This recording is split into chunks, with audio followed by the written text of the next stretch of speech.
Hello champions, we just have 30 days left for the final PU2 board exams and roughly 85 days for KCT 2026 examination.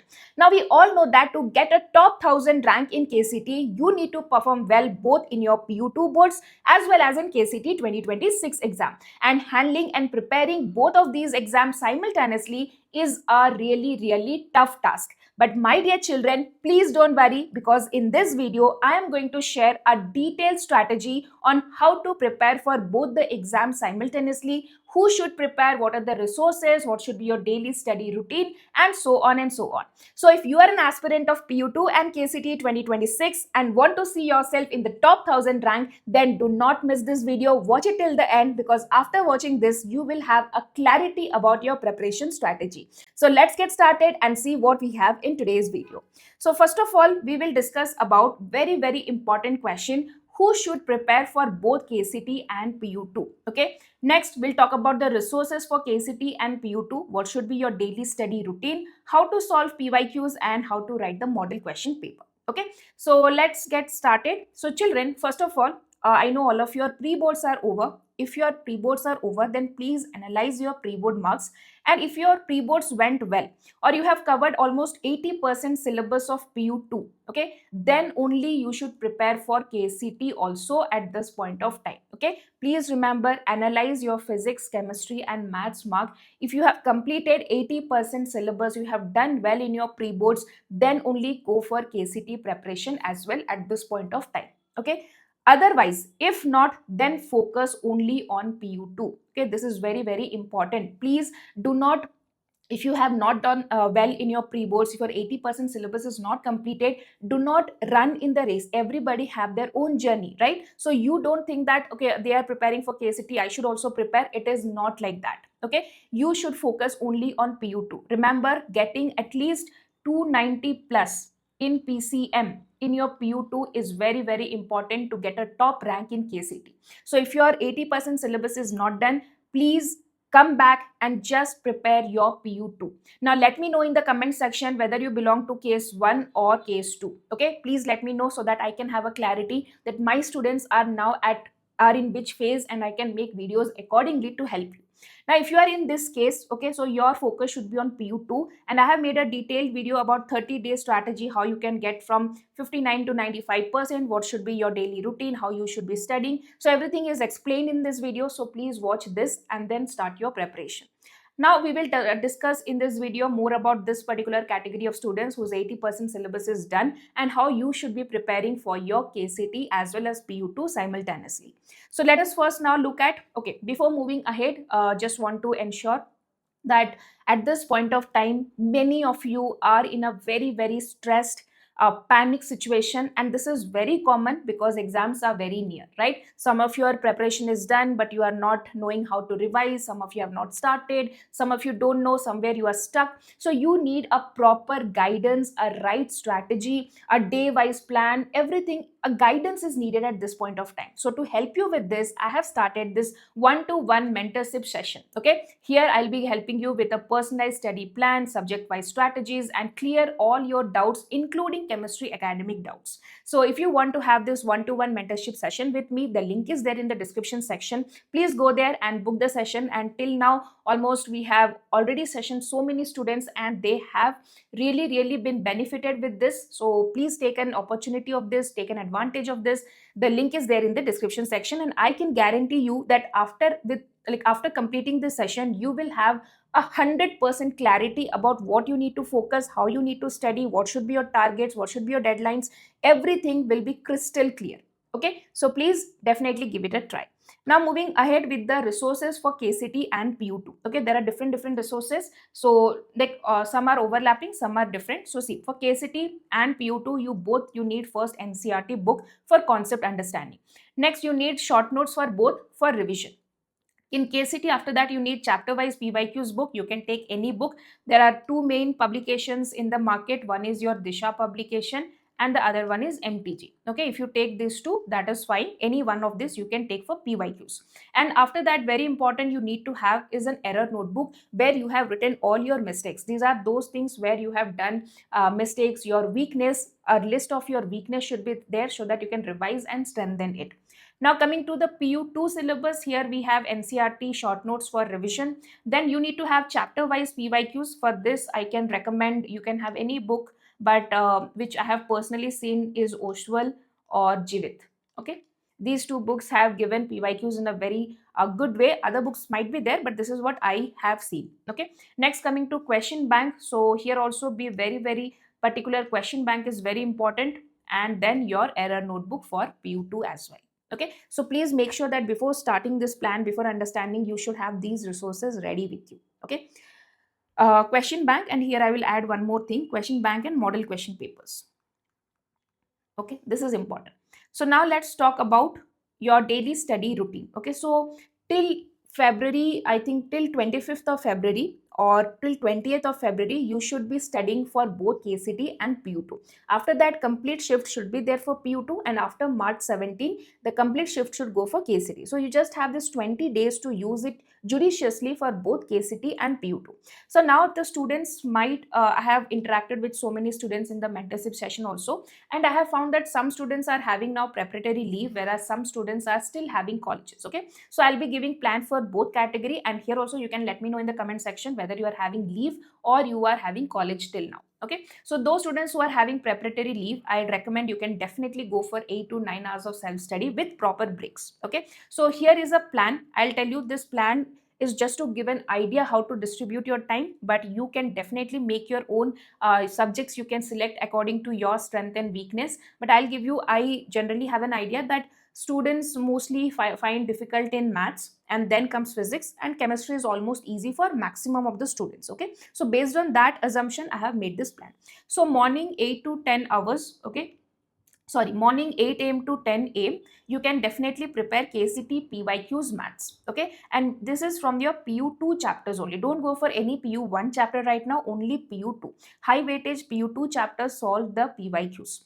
Then you can take some break, and then 11:30 to 1:30 KCT physics PYQs you do again from PU2 high weightage chapter, and then some gap here, and then in the afternoon from 3:30 to 4:30 I can say KCT PYQs for chemistry. Okay, this is also for PU2 chapters and high weightage chapters. So almost 1 hour for chemistry, and here you have 2 hours for physics and 2 hours for maths. Okay, so almost we have done here 5 hours study of chemistry. Okay, next night or evening I can tell from 7 to 10 p.m. Okay, try to do PU2 1 hour per subject, means 7 to 8 physics, 8 to 9 chemistry, 9 to 10 maths, anything. And here just focus on solving question bank. Okay, or if your chapters are pending, if some chapters are pending, you can revise the pending chapters, you can complete that and focus on completing the question bank. Okay, at least the first priority chapters, the high weightage chapters, their question banks you should do thoroughly. Clear? Then late night or early morning, based on your schedule, you can do 20 to 30 minutes of revision. Okay, it depends. You can, if you can slightly extend up to midnight of 12, and you can do, or you can get up early in the morning 6 a.m. and can revise for 20-30 minutes. Okay, what you need to revise, whatever PYQs you did here, right, those questions that you did wrong, revise those questions. And here when you have studied the question bank, did the pending chapters, so just revise them. Okay, whatever you have studied in the last whole day, just revise it. Clear? And Sundays should be dedicated for model question papers. No need to write test for KCT right now, but model question papers you need to solve it. Okay, now let's talk for those students who are going to school or college. Okay, so in the school and college also, whatever interaction I had did with the students, there mostly study hours are given, right? So in our study hours in your school, try to revise your PU2 syllabus. Okay, and in the evening do KCT PYQs of maths, at least 1 to 2 hours based on your schedule. Okay, and then night you do KCT PYQs of either physics or chemistry, means alternative days, give more time to maths. So today you are doing maths and physics, then tomorrow you should do maths and chemistry, then day after tomorrow maths and physics again. So repeat this cycle, and here also you can give around 1 to 2 hours. Okay, then in the late night or early morning you should revise, complete whatever you have studied here. Now when you revise the PU2 syllabus you are revising, make sure that you are doing question bank there. Okay, completing the pending chapters if any, okay, and revising the completed chapters, that is the high weightage chapters. Okay, revising the high weightage chapters, right? This is very important. Now let's talk about how to solve the PYQs. When I talk about PYQs, this is I'm talking about KCT PYQs. Okay. So first of all, you need to select the chapter and revise its short notes, whichever chapter you are going to do the PYQs.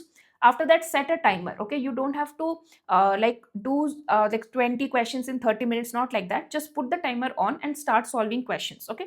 So just see that how much time you are taking for doing a certain question. Like for example, if you're stuck in a certain question, just mention that question, mark that question that you have taken a lot of time in this question. Like this, you have to just put a timer to have an analysis that how much time you're taking to do at least 50-60 questions from one chapter. Next, start from the recent years. You should go from 2025 to 2015, or if you have time till 2005, you should be going.